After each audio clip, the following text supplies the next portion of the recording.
ବଲାଙ୍ଗୀରର ଜିଲ୍ଲା court 2 number ରୁମ୍ରେ ଆଜି ଗୋଟିଏ କେସ୍ର ରାୟ ପ୍ରକାଶ ପାଇବାର ଥିଲା। ବିଚାରପତି ଆସନରେ ଥିଲେ ପ୍ରିୟା ମହାପାତ୍ର। ଅଳ୍ପ ସମୟ ଭିତରେ ରାୟ ଶୁଣାଇଥାନ୍ତେ।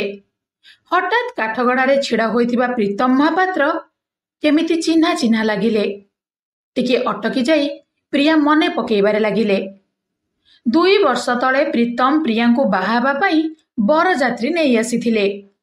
ବିବାହ କାର୍ଯ୍ୟ ଖୁବ୍ ଧୁମ୍ଧାମ୍ରେ ଆଗେଇ ଚାଲିଥିଲା। ପ୍ରିୟାଙ୍କ ମନ ବି ଖୁସିରେ ଝୁମୁଥିଲା। ଠିକ୍ ସମୟରେ ପ୍ରୀତମ ଆସି ପହଞ୍ଚିଗଲେ। ବରଯାତ୍ରୀଙ୍କ ସମେତ ପ୍ରୀତମକୁ ବି ସସନ୍ମାନେ ପାଛୋଟି ନିଆଗଲା। ପ୍ରୀତମକୁ ନେଇ ବର ରୁମ୍ରେ ବସେଇ ଦିଆଗଲା। କିଛି ସମୟ ଯାଇଛି କି ନା ପ୍ରୀତମ ଚିଲେଇବାର ଶୁଭିଲା। ପ୍ରିୟାଙ୍କ ମା ଯାଇ ଦେଖିବା ବେଳକୁ ପ୍ରିୟାଙ୍କ ବାପା ହାତ ଯୋଡ଼ି ଛିଡ଼ା ହୋଇଥିଲେ ଆଉ ପ୍ରୀତମ ଚିଲଉଥିଲେ। ଏହାପରେ ପ୍ରୀତମକୁ ବୁଝେଇବା ପାଇଁ ଚେଷ୍ଟା କରାଗଲା, ହେଲେ ସେ ମାନିଲେନି। ଆଉ ଶେଷରେ ସେ ବାହା ନ ହୋଇ ଫେରିଗଲେ। ଏକଥାକୁ ନେଇ ପ୍ରିୟାଙ୍କ ପରିବାରର ବହୁତ ବେଜ୍ଜତି ହୋଇଥିଲା। ଆଉ ସହି ନପାରି ପ୍ରିୟାଙ୍କ ବାପା ଭାଙ୍ଗି ପଡ଼ିଥିଲେ। ଭାବୁ ଭାବୁ ହଠାତ୍ ପ୍ରିୟାଙ୍କର ହୋସ୍ ଆସିଗଲା। ଆଉ ସେ ପ୍ରୀତମକୁ ଏମିତି ଦଣ୍ଡ ଶୁଣାଇଲେ ଯେ ଶୁଣିଲେ ଆପଣଙ୍କର ହୋସ୍ ଉଡ଼ିଯିବ। ହେଲେ ଆପଣଙ୍କ ମନରେ ପ୍ରଶ୍ନ ଆସୁଥିବ ଯେ ସେଦିନ ବନ୍ଦ ରୁମ୍ ଭିତରେ ଏମିତି କ'ଣ ଘଟିଥିଲା? ପ୍ରିୟା ଓ ପ୍ରୀତମଙ୍କ ବିବାହ କାହିଁକି ଭାଙ୍ଗି ଯାଇଥିଲା? କାହିଁକି ସେଦିନ ପ୍ରୀତମଙ୍କ ଆଗରେ ପ୍ରିୟାଙ୍କର ବାପା ଚିଲ୍ଲାଉଥିଲେ? ପୁରା ଭିଡିଓ ଦେଖନ୍ତୁ, ଏହାର ଉତ୍ତର ପାଇଯିବେ। ଏହା ଏକ ସତ ଘଟଣା। ଭିଡିଓରେ ଏକ ଏମିତି ଘଟଣା ରହିଛି ଯାହାକୁ ପ୍ରତ୍ୟେକ ଲୋକ ଦେଖିବା ଦରକାର। କେଜାଣି କାହା ସାଥିରେ ଏମିତି ଘଟିବ ଆଉ ଏହା କାମରେ ଆସିଯିବ। ଭିଡିଓ ଭଲ ଲାଗିଲେ ଲାଇକ୍ ସେୟାର କରିଦେବେ। ଆଉ ହଁ, ଯେଉଁମାନେ ନିଜ ନାଁ ଓ ଜାଗା ନାଁ ସହିତ କମେଣ୍ଟ କରିବେ ତାଙ୍କ ନାଁ ଆମେ ପରବର୍ତ୍ତୀ ଭିଡିଓରେ ଘୋଷଣା କରିବୁ। 3 ବର୍ଷ ତଳର କଥା। ପ୍ରିୟା ଭୁବନେଶ୍ୱରରେ ରହି ଲ ପାଠ ପଢୁଥିଲେ। ପ୍ରିୟା ଗରିବ ଘରର ଥିଲେ ଆଉ ବାବା ଅଟୋ ରିକ୍ସା ଚଲାଉଥିଲେ। ପ୍ରିୟା 3 ଭଉଣୀଙ୍କ ଭିତରେ ସବୁଠାରୁ ବଡ଼ ଥିଲେ। ତେଣୁ ବାପାଙ୍କୁ ଲାଗୁଥିଲା କି ପ୍ରିୟା ଏବେ ବଡ଼ ହୋଇଗଲାଣି, ତେଣୁ ପ୍ରିୟାର ବିବାହ କରିଦେବା ଆବଶ୍ୟକ। ତେଣୁ ସେ ପ୍ରିୟା ପାଇଁ ପୁଅ ଖୋଜିବା ଆରମ୍ଭ କରିଦେଲେ। ସମ୍ପର୍କୀୟମାନଙ୍କୁ ବି ସେ ପୁଅ ଖୋଜିବା ପାଇଁ କହିଦେଇଥିଲେ। ତେଣୁ କିଛି ଦିନ ପରେ ଗୋଟେ ପୁଅର ଖବର ମିଳିଲା। ସେ ଜଣେ ସ୍କୁଲ ଶିକ୍ଷକ ଥିଲେ। ତାଙ୍କ ନାଁ ପ୍ରୀତମ ଥିଲା। ଶୁଭ ଦିନ ଦେଖି ପ୍ରୀତମଙ୍କ ପରିବାର ପ୍ରିୟାଙ୍କୁ ଦେଖିବାକୁ ଆସିଲେ ଆଉ ପ୍ରିୟାଙ୍କୁ ପସନ୍ଦ କଲେ। ପ୍ରୀତମଙ୍କ ପରିବାର ଲୋକ ବି ପ୍ରିୟାଙ୍କ ବାପା ମାଙ୍କୁ ତାଙ୍କ ଘରକୁ ଡକେଇଲେ ଆଉ ସମସ୍ତଙ୍କ ସହମତିରେ ବିବାହ ଠିକ୍ ହୋଇଯାଇଥିଲା। ହେଲେ ଗୋଟିଏ ସମସ୍ୟା ରହିଯାଇଥିଲା। ପ୍ରୀତମ ଯୌତୁକରେ ଗୋଟେ ହୁଣ୍ଡାଇର ଦାମୀ କାର ଭରଣା ମାଗୁଥିଲେ, ଯାହାକି ପ୍ରିୟାଙ୍କ ବାପାଙ୍କ ପକ୍ଷରେ ସମ୍ଭବ ନଥିଲା। ପ୍ରୀତମ ସାଧାରଣ କାର ଚାହୁଁନଥିଲେ, ତାଙ୍କର 15-20 ଲକ୍ଷ ଟଙ୍କାର ଦାମୀ ଭରଣା କାର ଦରକାର ଥିଲା। ଆଉ ପ୍ରିୟାଙ୍କ ବାପା ଜଣେ ଅଟୋ ଚାଳକ ଥିଲେ। ତଥାପି ନିଜ ବନ୍ଧୁବାନ୍ଧବ ଓ ସମ୍ପର୍କୀୟଙ୍କ ସାହାଯ୍ୟରେ ସେ ଯୌତୁକ ଦେବା ପାଇଁ ରାଜି ହୋଇଯାଇଥିଲେ ଆଉ ଭରଣା କାର ବଦଳରେ ସାଧାରଣ କାର ଦେବେ ବୋଲି ପ୍ରତିଶ୍ରୁତି ଦେଇଥିଲେ। ହେଲେ ପ୍ରୀତମ ଜିଦ୍ଦି କରୁଥିଲେ କି ତାଙ୍କର କେବଳ ଦାମୀ କାର ହିଁ ଦରକାର। କାର ଦାମୀ ଦରକାର ଥିଲା ଆଉ ପ୍ରିୟାଙ୍କୁ ବି ଛାଡ଼ିବାକୁ ଚାହୁଁନଥିଲେ ପ୍ରୀତମ। କାରଣ ପ୍ରିୟା ଦେଖିବାକୁ ତ ସୁନ୍ଦର ଥିଲେ, ତା ସହିତ ପାଠ ପଢ଼ାରେ ବି ଆଗୁଆ ଥିଲେ। ସେ ଲ ପାଠ ପଢୁଥିଲେ ଆଉ ଜୁଡିସିଆରୀରେ ଭର୍ତ୍ତି ହେବା ପାଇଁ ଚାହୁଁଥିଲେ। ଜଣେ ଜଜ୍ ହେବାକୁ ଚାହୁଁଥିଲେ। ସେଥିପାଇଁ ପ୍ରୀତମଙ୍କ ପରିବାର ଲୋକେ ଏହି ପ୍ରସ୍ତାବରେ ବେଶ୍ ଖୁସି ଥିଲେ ଆଉ ଚାହୁଁଥିଲେ କି ପ୍ରିୟା ତାଙ୍କ ପରିବାରର ବୋହୂ ହେଉ। ତେଣୁ ମ୍ୟାନେଜ କରିକି କେମିତି ହେଲେ ବି ବିବାହ ହେଇଯାଉ। ତେଣୁ ସେ ପ୍ରିୟାଙ୍କ ବାପାଙ୍କ ସହିତ କଥା ହୋଇ କହିଲେ କି ଠିକ୍ ଅଛି, ଆପଣଙ୍କୁ ଯେଉଁ କାର ଭଲ ଲାଗିବ ଦେଇଦେବେ। କଥା ପକ୍କା ହେବା ପରେ ଶୁଭ ବେଳା ଓ ମୁହୂର୍ତ୍ତ ଦେଖି ବିବାହ ସ୍ଥିର କରାଯାଇଥିଲା। କିନ୍ତୁ ପ୍ରିୟାଙ୍କ ବାପା ବିବାହକୁ ନେଇ ପୁରା ଚିନ୍ତାରେ ଥିଲେ। କାରଣ ଅଟୋରୁ ତାଙ୍କର ଖୁବ୍ କମ୍ ଏର୍ନିଂ ହେଉଥିଲା। ସେ ଟ୍ରେଡିଂ ବି କରୁନଥିଲେ। ସବୁବେଳେ ଭାବୁଥିଲେ କି ହାଉ ଟୁ ୟାର୍ନ ମୋର୍। ତେଣୁ ମନି ନଥିବାରୁ एते ଯୌତୁକ ସାମଗ୍ରୀ ଆଉ ଦାମୀ ଭରଣାକାର କେମିତି ଦେବେ ବୋଲି ସବୁବେଳେ ଚିନ୍ତା କରୁଥିଲେ। ତାଙ୍କର ପ୍ରପର୍ଟି ଭିତରେ କେବଳ ଗୋଟିଏ ଜମି ଥିଲା, ଯେଉଁଥିରେ କି ଫସଲ ଚାଷ କରି କିଛିଟା ଉପାର୍ଜନ କରୁଥିଲେ। ଏବେ ପ୍ରିୟାଙ୍କ ବାବାଙ୍କୁ ଆଉ କିଛି ରାସ୍ତା ଦେଖାଯାଉନଥିଲା। ଆଉ ସେ ଜମିକୁ ବନ୍ଧା ପକେଇ ଯୌତୁକ ସାମଗ୍ରୀ କିଣି ଆଣିଲେ।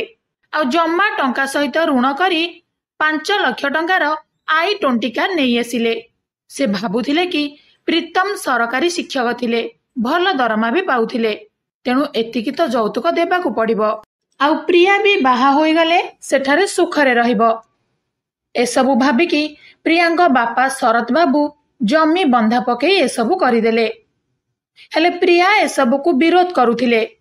କହୁଥିଲେ କି ବାବା ଏସବୁ କ'ଣ ଦରକାର, ଏତେ ଯୌତୁକ ଦେବା କ'ଣ ଦରକାର, ଆଉ ଯୌତୁକ ପାଇଁ ବାଧ୍ୟ କରୁଥିବା ଏମିତି ପୁଅକୁ ବିବାହ କଲେ ମୁଁ ସୁଖରେ ରହିପାରିବି ବୋଲି ତମେ କେମିତି ଭାବୁଛ? ବରଂ ମତେ ଏସବୁ ଦେଇ ତମେ ବର୍ବାଦ ହୋଇଯିବ। ନା ତମ ପାଖରେ ଜମି ଥିବ, ନା ଘରର ଖର୍ଚ୍ଚ ଉଠେଇବାକୁ ସାମର୍ଥ୍ୟ ଥିବ, ତେଣୁ ମୁଁ ଚାହୁଁନି ଏ ବିବାହ କରିବାକୁ।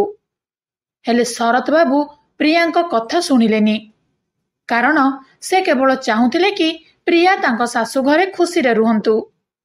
ବିବାହ ଦିନ ପାଖେଇ ଆସିଲା। ଶରତ ବାବୁ ପ୍ରିୟାକୁ ବୁଝେଇ ଦେଇଥିଲେ, ଆଉ ପ୍ରିୟା ସେ କଥାକୁ ଭୁଲି ଯାଇ ବିବାହ ଦିନକୁ ଅପେକ୍ଷା କରିଥିଲେ। ସେଦିନ ଥିଲା ବିବାହ। ସକାଳ ଯାଇ ସନ୍ଧ୍ୟା ହେବାକୁ ଲାଗିଥିଲା। ପ୍ରୀତମ ବରଯାତ୍ରୀ ନେଇ ପ୍ରିୟାଙ୍କ ଘରକୁ ଆସିଲେ। ସବୁକିଛି ଧୁମଧାମରେ ହେଉଥିଲା। ବରଯାତ୍ରୀଙ୍କ ସମେତ ପ୍ରୀତମକୁ ସସନମାନେ ପାଛୋଟି ନିଆଗଲା। ପ୍ରୀତମକୁ ନେଇ ବର ରୁମରେ ବସେଇ ଦିଆଗଲା। ବେଦୀ କାମ ଆରମ୍ଭ ହେବା ଆଗରୁ ପ୍ରିୟାଙ୍କ ବାବା ସବୁ ଯୌତୁକ ସାମଗ୍ରୀର ଲିଷ୍ଟ ପ୍ରୀତମଙ୍କ ବାପାଙ୍କ ହାତକୁ ଧରେଇ ଦେଲେ। ଆଉ ସେ ସେହି ଲିଷ୍ଟକୁ ପ୍ରୀତମକୁ ଦେଇଦେଲେ। ଯେତେବେଳେ ପ୍ରୀତମ ସେହି ଲିଷ୍ଟକୁ ପଢିଛନ୍ତି, ଦେଖିକି ତାଙ୍କର ମୁଣ୍ଡ ବିଗିଡ଼ିଗଲା। କାରଣ ଶରତ ବାବୁ ତାଙ୍କ ପସନ୍ଦର 17 ଲକ୍ଷ ଟଙ୍କାର ଭରଣାକାର ବଦଳରେ 5 ଲକ୍ଷ ଟଙ୍କାର i20 କାର ନେଇ ଆସିଥିଲେ। ସାଙ୍ଗେ ସାଙ୍ଗେ ସେ ବର ରୁମରେ ଥାଇ ଚିଲେଇବାରେ ଲାଗିଲେ। କହୁଥିଲେ କି ମୋର କଥାର କ'ଣ କୌଣସି ମହତ୍ତ୍ୱ ନାହିଁ? ମୋର କ'ଣ କିଛି ପସନ୍ଦ ନାହିଁ? ମତେ ଏତେ ଶସ୍ତାରେ କାର ଦେବା ପାଇଁ କିଏ କହିଲା? ମତେ ମୋ ପସନ୍ଦର କାର ନ ମିଳିଲେ ମୁଁ ଏ ବିବାହ କରିବିନି। ମାମଲା ଧୀରେ ଧୀରେ ବିଗିଡ଼ିବାରେ ଲାଗିଥିଲା। ବିବାହର ମାହୋଲ ଥିଲା। ବହୁତ ସାରା ଲୋକ ଏକାଠି ହୋଇଥିଲେ। ଏକଥା ଶୁଣିକି ସମସ୍ତେ ଚିନ୍ତିତ ହୋଇଗଲେ। ଶରତ ବାବୁ ପ୍ରୀତମଙ୍କ ଆଗରେ ହାତ ଯୋଡ଼ି କହିଲେ କି ପୁଅ, ମୋ ହାତରେ ଯାହା ହେଲା ମୁଁ କରିଛି, ତମେ ବୁଝିବାକୁ ଚେଷ୍ଟା କର। ଆଉ କଥା କେବଳ କାରର ନୁହେଁ, ଝିଅକୁ ତ ଦେଖ, ସେ ଏତେ ପଢ଼ା ଲେଖା ଆଉ ଆଗକୁ ବି ଚାକିରି କରିବ। ହେଲେ ଶରତ ବାବୁଙ୍କ କୌଣସି କଥାକୁ ମାନିଲେନି। ଏହାପରେ ସମ୍ପର୍କୀୟା ମାନେ ବି ଆସି ପ୍ରୀତମକୁ ବୁଝେଇବାରେ ଲାଗିଲେ। ଏପରିକି ପ୍ରୀତମଙ୍କ ବାପା ମା ବି ପ୍ରୀତମକୁ ବୁଝାଇଲେ। ହେଲେ ପ୍ରୀତମ ବୁଝିବା ପାଇଁ ରାଜି ନଥିଲେ। ବରଂ ରାଗରେ ସେ ପ୍ରିୟାଙ୍କ ବାପାକୁ ଚାପୁଡ଼ା ମାରିଦେଲେ। ତଥାପି ଶରତ ବାବୁ ପ୍ରୀତମଙ୍କ ଗୋଡ଼ ହାତ ଧରି କହୁଥିଲେ କି ପୁଅ, ମୋ ଝିଅର ଜୀବନ ନଷ୍ଟ ହୋଇଯିବ। ମୋ ଝିଅର ଏଥିରେ କିଛି ବି ଦୋଷ ନାହିଁ। କିଛି ମାସ ଭିତରେ ମୁଁ କେମିତି ବି ହେଲେ ଆଉ କିଛି ଟଙ୍କା ଦେଇଦେବି। ଏବେ ବିବାହ କାମ ହେବାକୁ ଦିଅ। ଏହିସବୁ ଘଟଣା କିଏ ଜଣେ ଯାଇ ପ୍ରିୟାଙ୍କୁ କହିଦେଲେ। ପ୍ରିୟା ପୁରା ଚିନ୍ତିତ ହୋଇଗଲେ। ସେ ତାଙ୍କ ରୁମରେ ପୁରା ସଜେଇ ହୋଇ ବସିଥିଲେ। ବିବାହ ବେଦୀକୁ ଡକରା ପାଇଁ ଅପେକ୍ଷା କରିଥିଲେ। ହେଲେ ସେ ଯେତେବେଳେ ଜାଣିଲେ କି ତାଙ୍କ ବାବାଙ୍କୁ ପ୍ରୀତମ ଚାପୁଡ଼ା ମାରିଛନ୍ତି, ସେ ତୁରନ୍ତ ଦୌଡ଼ିକି ତାଙ୍କ ପାଖକୁ ଗଲେ। ଦେଖିବା ବେଳକୁ କେବଳ ଏକ କାର ପାଇଁ ପ୍ରୀତମ ଏତେ ହଙ୍ଗାମା କରିସାରିଲେଣି। ଦେଖିକି ପ୍ରିୟା ପୁରା ରାଗିଗଲେ। ଆଉ ରାଗରେ କହିଲେ କି ତମ ପରି ଲୋଭୀ ମଣିଷକୁ ମୁଁ କେବେ ବି ବାହା ହେବିନି। ମତେ ଯାହା ବି କରିବାକୁ ପଡ଼େ ନା କାହିଁକି। ଶରତ ବାବୁଙ୍କୁ କହିଲେ କି ବାବା, ମୁଁ ବହୁତ ଆଗରୁ କହିଥିଲି କି ଯେଉଁ ପୁଅ ଏତେ ମାତ୍ରାରେ ଯୌତୁକ ଲୋଭୀ, ସେ କ'ଣ ମତେ ଖୁସିରେ ରଖିପାରିବ? ମୁଁ ୟାଙ୍କୁ ବାହା ହୋଇ ବି ପଳାଏ, ତାହେଲେ ବି ସେ ମତେ ବାରମ୍ବାର ମାରିବେ, ପିଟିବେ, ଆଉ ମତେ ସବୁବେଳେ ବେଜିତ କରିବେ। ତମେ କ'ଣ ଚାହିଁବ କି ତମ ଝିଅର ଏମିତି ଅବସ୍ଥା ହେଉ ବୋଲି? ବରଂ ଏମିତି ପୁଅକୁ ବାହା ହେବା ଅପେକ୍ଷା ସାରା ଜୀବନ ଏକା କାଟିଦେବା ବହୁତ ଭଲ। ହେଲେ ଏବେ ବି ପ୍ରୀତମଙ୍କ ଜିଦ୍ କମୁନଥିଲା। ଶେଷରେ ପ୍ରିୟା ବିବାହ କରିବାକୁ ମନା କରିଦେଲେ। ଆଉ ପ୍ରୀତମ ଫେରିଗଲେ। ବର ଫେରିଯିବା ପରେ ପ୍ରିୟାଙ୍କ ପରିବାର ବହୁତ ଦୁଃଖୀ ହୋଇଗଲେ। ପ୍ରିୟା ସହିତ ତାଙ୍କ ପରିବାର ଭାଙ୍ଗି ପଡ଼ିଥିଲେ। ଭାବି ପାରୁନଥିଲେ କି କ'ଣ କରିବେ। ଏମିତି କିଛି ଦିନ ବିତିଗଲା। ଆଉ ପ୍ରିୟା ଧୀରେ ଧୀରେ ସାହସ ବାନ୍ଧିଲେ। ମନ ଭିତରେ ଜିଦ୍ ନେଇ ଆସିଲେ କି ମୁଁ କିଛି କରିକି ଦେଖେଇବି। ପୁଣି ଥରେ ଭୁବନେଶ୍ୱର ଆସି ପାଠପଢ଼ା ଆରମ୍ଭ କରିଦେଲେ। ଲ ପାଠ ସରିବା ପରେ ସେ ସିଭିଲ୍ ଜଜ୍ ପରୀକ୍ଷା ପାଇଁ ପ୍ରସ୍ତୁତି ଆରମ୍ଭ କରିଦେଲେ। ନିଜେ ପଢ଼ିବା ସହିତ ସେ ପିଲାଙ୍କୁ ଟ୍ୟୁସନ୍ କରୁଥିଲେ। ଫଳରେ ତାଙ୍କର କିଛିଟା ରୋଜଗାର ହେଇଯାଉଥିଲା। ସେ ପାଠପଢ଼ା ପ୍ରସ୍ତୁତିରେ ଏତେ ମାତ୍ରାରେ ନିଜକୁ ସାମିଲ କରିଥିଲେ କି ପ୍ରଥମ ଥରରେ ହିଁ ସେ ପରୀକ୍ଷାରେ ପାସ୍ ହୋଇଗଲେ। କିଛି ମାସ ଭିତରେ ତାଙ୍କୁ ବିଚାରପତି ଭାବରେ ଚାକିରି ମିଳିଗଲା। ଯେଉଁଦିନ ସେ ଚାକିରି ପାଇଗଲେ ବହୁତ କାନ୍ଦିଥିଲେ। କାରଣ ତାଙ୍କୁ ତାଙ୍କ ଜୀବନରେ କେତେ କଷ୍ଟ ଓ ଲାଞ୍ଛନା ସହିବାକୁ ପଡ଼ିଥିଲା। ଆଉ ଏବେ ତାଙ୍କୁ ଏତେ ସମ୍ମାନର ଚାକିରି ମିଳିଥିଲା ଯେ ଭଗବାନଙ୍କୁ ବାରମ୍ବାର ଧନ୍ୟବାଦ ଦେଉଥିଲେ। ପ୍ରିୟାଙ୍କ ସହିତ ଘଟିଥିବା ସେ ଦୁଃଖଦ ଘଟଣା ବୋଧେ ଆପଣ କାହାଣୀ ମାଧ୍ୟମରେ ଅନୁଭବ କରିପାରିବେନି। ହେଲେ ଯେଉଁ ମଣିଷ ସହିତ ଏମିତି ଘଟିଛି ସେ ନିଶ୍ଚୟ ବୁଝିପାରୁଥିବ କି ଏମିତି ପରିସ୍ଥିତିରେ ତାକୁ କ'ଣ ଲାଗୁଥିବ। ପ୍ରିୟାଙ୍କ ବାପା ଏବେ ବହୁତ ଖୁସି ଥିଲେ। ଅନୁଭବ କରିପାରୁଥିଲେ କି ପ୍ରିୟାଙ୍କ ବିବାହ ପ୍ରୀତମଙ୍କ ସହିତ ନ ହୋଇ ଭଲ ହୋଇଛି। ପ୍ରିୟା ଜଜ୍ ହୋଇଯିବାର କଥା ଚାରିଆଡ଼େ ପ୍ରଚାର ହୋଇଗଲା। ପ୍ରୀତମଙ୍କ ଘରେ ବି ଏ କଥା ଜାଣିଲେ ଆଉ ପଶ୍ଚାତାପ କଲେ। ପ୍ରିୟାଙ୍କ ପ୍ରଥମ ପୋଷ୍ଟିଂ ରାୟଗଡ଼ାରେ ହୋଇଥିଲା। ଆଉ ସେ ନିଜର କାର୍ଯ୍ୟ ଦକ୍ଷତା ବଳରେ ସମସ୍ତଙ୍କୁ ଖୁସି କରିପାରିଥିଲେ।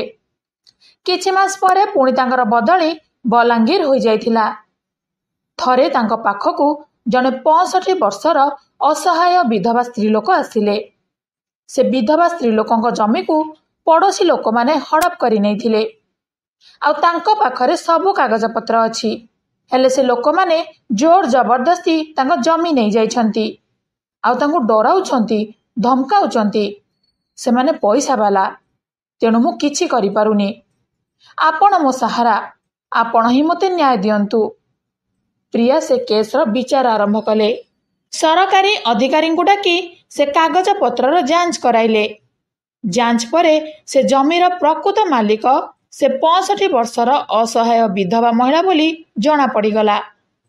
ପ୍ରିୟା ଏବେ ଜମିକୁ କବ୍ଜା କରିଥିବା ଲୋକଙ୍କୁ ନୋଟିସ୍ ପଠେଇଲେ। 5 ଦିନ ଭିତରେ ସେ ଲୋକମାନେ ନିର୍ଦ୍ଧାରିତ ତାରିଖରେ କୋର୍ଟରେ ହାଜର ହେଲେ। ଆଉ କୋର୍ଟର କାଠଗଡ଼ା ଭିତରେ ଯେତେବେଳେ ପ୍ରିୟା ସେମାନଙ୍କୁ ଦେଖିଛନ୍ତି ପୁରା ଆଶ୍ଚର୍ଯ୍ୟ ହୋଇଗଲେ। ସେମାନେ ଆଉ କିଏ ନଥିଲେ ବରଂ ପ୍ରୀତମ ଓ ତାଙ୍କର ବାପା ଥିଲେ। ଆଉ ପ୍ରୀତମ ଓ ତାଙ୍କ ବାପା ଯେତେବେଳେ ପ୍ରିୟାଙ୍କୁ ବିଚାରପତି ଆସନରେ ଦେଖିଲେ ପ୍ରିୟାଙ୍କୁ ଚିହ୍ନିଗଲେ। ଆଉ ପ୍ରୀତମଙ୍କ ବାପା ହାତ ଯୋଡ଼ି କହିଲେ କି ଜଜ୍ ସାହେବ, ସେଟା ଆମର ଜମି। 20 ବର୍ଷ ହେଲା ସେଠି ଆମେ ଚାଷବାସ କରୁଛୁ। ଆଉ ସେ ସ୍ତ୍ରୀ ଲୋକ ଆମ ଉପରେ ମିଛ କେସ୍ କରିଛି। ଏତିକିରେ ପ୍ରିୟା ଚିଲେଇବାରେ ଲାଗିଲେ। କହିଲେ ଚୁପ୍ ଚୁପ୍ ରୁହନ୍ତୁ ଆପଣମାନେ। ମୁଁ ଆପଣମାନଙ୍କୁ ଜାଣିଛି ଆପଣମାନେ କେମିତିକା ଲୋକ ଆଉ ଲୋକଙ୍କ ସହିତ କେମିତିକା ବ୍ୟବହାର କରୁଛନ୍ତି। କୋର୍ଟକୁ ସମ୍ପୃକ୍ତ ତହସିଲଦାରଙ୍କୁ ଡକାଗଲା। ଆଉ ତନ୍ନ ତନ୍ନ କରି ଜମିର କାଗଜପତ୍ର ଯାଞ୍ଚ କରାଗଲା। ଶେଷରେ ତହସିଲଦାର କହିଲେ କି ସେ ଜମିର ପ୍ରକୃତ ମାଲିକ ହେଉଛନ୍ତି ସେ ସ୍ତ୍ରୀ ଲୋକ। ଏବେ ସବୁ ସ୍ପଷ୍ଟ ହୋଇଗଲା। ପ୍ରିୟା ରାୟ ଶୁଣାଇଲେ। ଅନ୍ୟର ଜମିକୁ ଜବରଦସ୍ତି ନେଇଯିବା, ହତ୍ୟା ପରି ଧମକ ଦେବା ଆଦି ଦଫା ଲଗାଇ ପ୍ରୀତମ ଓ ତାଙ୍କ ବାପାଙ୍କ ଉପରେ 1 ଲକ୍ଷ ଟଙ୍କାର ଜୋରିମାନା ଲଦି ଦିଆଗଲା। ତା ସହିତ ବାପ ପୁଅଙ୍କୁ 1 ବର୍ଷ ପାଇଁ ଜେଲ୍ ଦଣ୍ଡ ଶୁଣାଇ ଦେଲେ। ସେ 1 ଲକ୍ଷ ଟଙ୍କା ସେ ବିଧବା ମହିଳାଙ୍କୁ ମିଳିବ। ପ୍ରୀତମଙ୍କ ବାପା ଯେତେ ବି ହାତ ଯୋଡ଼ିଲେ ପ୍ରିୟା ଶୁଣିଲେନି। ଆଉ ନିଜ ସିଟ୍ରୁ ଉଠି ବାହାରକୁ ପଳାଇ ଆସିଲେ। ହେଲେ ପ୍ରୀତମଙ୍କ ବାପା ଓ ପ୍ରୀତମ ଯାଇ ପ୍ରିୟାଙ୍କର ଗୋଡ଼ ଧରି ପକାଇ ଭୁଲ ମାଗୁଥିଲେ। ହେଲେ ପ୍ରିୟା ସେମାନଙ୍କୁ ଆଡ଼େଇ ଦେଇ ଚାଲିଗଲେ। ଯେତେବେଳେ ଏକଥା ଶରତ ବାବୁ ଜାଣିପାରିଲେ ସେ ପୁରା ଖୁସି ହୋଇଗଲେ। ଆଉ ସେଦିନ ଜାଣିଗଲେ ଯେ ପ୍ରିୟା ଠିକ୍ କହିଥିଲେ କି ଏତେ ଲୋଭୀ ମଣିଷକୁ ବାହା ହେବା ଠିକ୍ ନୁହେଁ। ଯଦି ବି ବାହାଘର ହୋଇଥାନ୍ତା ତାହେଲେ ହୁଏତ ଏବେ ପ୍ରିୟା କେଉଁ ଅବସ୍ଥାରେ ଥାନ୍ତା ଆଉ ତାଙ୍କ ଜୀବନ ବର୍ବାଦ ହୋଇଯାଇଥାନ୍ତା। ତ ଏଇଟା ଥିଲା ପ୍ରିୟାଙ୍କର ସତ କାହାଣୀ। ପ୍ରୀତମକୁ ବାହା ନ ହୋଇ ଠିକ୍ କରିଛନ୍ତି କି ଭୁଲ କରିଛନ୍ତି କମେଣ୍ଟରେ ଜଣେଇବେ। ଯୌତୁକ ପ୍ରଥା କେତେ ଝିଅଙ୍କ ଭାଗ୍ୟ ନଷ୍ଟ କରୁଛି କମେଣ୍ଟ କରି କହିବେ। वीडियो भल लगी लाइक शेयर करदे चैनल को सब्सक्राइब करदेवे। आ हाँ, सब्सक्राइब बटन पाखरे बेल आइकन को ऑन करने को जमा भी भूलिबेनी। कमेंट रे निज ना और जागा ना देबा को जमा भी भूलिबेनी। फଳରେ परवर्ती वीडियो रे आपणक ना घोषणा हेबो। एबे चलंतु देखिबा पूर्व वीडियो रे केउ माने सब कमेंट करथिले। अंबिका परिछा, तरुण दास बणई सुंदरगढ़, ताराकांत राउत, सौदामिन विश्वाल, पीसी साहू, लक्ष्मी प्रिया कबाट, मधुसूदन राउत, नमिता साहू बेणीपुर केन्द्रापड़ा, कुमारी जयपुरिया, किशोर बेहेरा, रवींद्रनाथ मल्ल, दिलीप भद्रक, सारला दास, संजीव कुमार, तृप्ति स्वाई नीलगिरी, लिपि दास जाजपुर, अमृत दास, सदानंद देवता, प्रद्युम्न मल्लिक, रवींद्र पलेई, सुरेंद्रनाथ दे, विजय कुमार पात्र, नुआपड़ा। आपण मानकु अनेक अनेक धन्यवाद। आशा करूछु आगको भी एमिति आम सहित जोड़ी होई रहिबे।